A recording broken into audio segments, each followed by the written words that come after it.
Friends, welcome back to my channel. இந்த வீடியோவில் நம்ம ஒரு டிப்ஸ் தான் பார்க்க போகிறோம். அதாவது நம்ம வீட்டில் எப்பயுமே பிரச்சனைகள்லாம் இருக்கும். பிரச்சனை இல்லாத வீடே இருக்காது. பட் அந்த பிரச்சனைக்கு நம்ம எப்படி சொல்யூஷன் கண்டுபிடிக்கிறோன்றது மட்டும்தான் மெயின். நம்ம ஒரு பிரச்சனையை தீர்க்க போய் இன்னொரு பிரச்சனை நம்ம ஏற்படுத்திடக்கூடாது.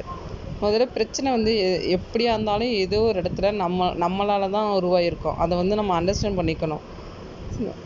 அமெரிக்காவில் இருக்க ஒருத்தவங்களால நமக்கு பிரச்சனை வரப்போவது கிடையாது. ஸோ அந்த பிரச்சனையை நம்ம அண்டர்ஸ்டாண்ட் பண்ணிக்கணும் என்னன்ட்டு. சில பேர் பிரச்சனைக்கு முடிவெடுக்கலாம். நான் முடிவெடுக்கிறேன்னு சொல்லிட்டு அவங்களே, அதாவது ஆப்போசிட்டில் இருக்கவங்க மேலே தப்பு இருந்தாலும் அவங்களே அவங்களுக்கு தண்டனை கொடுத்துக்குவாங்க. அது எப்படின்னா, இப்போ ஹஸ்பண்ட் அண்ட் ஒய்ஃப் சண்டை போட்டுக்கிட்டாங்கன்னா ஹஸ்பண்ட் மேலே தான் ஃபுல்லாக ப்ராப்ளம் இருக்கும். ஆனால் ஒய்ஃப் அவங்கள விட்டுட்டு அவங்க அம்மா வீட்டுக்கு போயிட்டு இவங்களுக்கு தான் திரும்ப பிரச்சனை ஏற்படுத்திக்குவாங்க. எப்படின்னா, அப்புறம் அங்கே போனால் அவங்க அம்மா, அவங்க வீட்டில் ஃபேமிலியிலையும் கொஞ்சம் ப்ராப்ளமாக இருக்கும். அதுக்கப்புறம் பக்கத்தில் இருக்கவங்களாம் எதுக்கு இங்கே, ஏன் என்ன பிரச்சனை, ஏன் இங்கே வந்திருக்கு அப்படின்ற மாதிரி கேட்குற மாதிரி ஆகிடும். அதான் பிரச்சனைக்கு நம்ம எப்படி முடிவு எடுக்கிறோன்றதை பார்ப்போம்.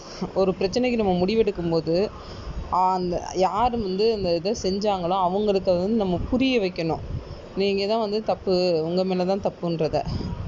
அது நான் ஒரு சின்ன குட்டி கதை மூலமாக உங்களுக்கு சொல்கிறேன். இப்போ தெனாலிராமன் சபையில் கிருஷ்ணதேவராயர் அரசர் இருப்பார்ல, அவருக்கு மூட நம்பிக்கை அதிகமாக.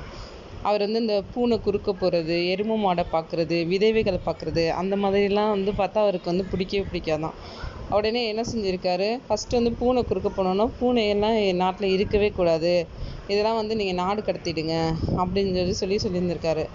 உடனே அதெல்லாம் பூனையெல்லாம் நாடு கடத்திட்டாங்களாம். அதே மாதிரி எருமை மாட்டை பார்த்துருக்காரு. எருமை மாடு என்னோட இதில் இருக்கக்கூடாது, அதனால நாட்டை விட்டு எருமை மாடெல்லாம் கிளப்பிடுங்க அப்படின்னு சொன்னாலும் சரி, அது ஓகே.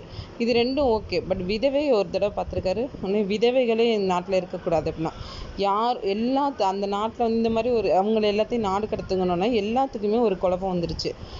எப்படி விதவைகளெல்லாம் நம்ம நாடு கடத்த முடியும்? ஏன்னா எல்லாத்து வீட்லேயும் யாரோ ஒருத்தவங்க, ஒரு அம்மாவா, தங்கச்சியா, அக்காவா, யாரோ ஒருத்தவங்க விதவையாக இருப்பாங்க. அதனால் எல்லாமே கன்ஃபியூஸ் ஆகிட்டாங்க.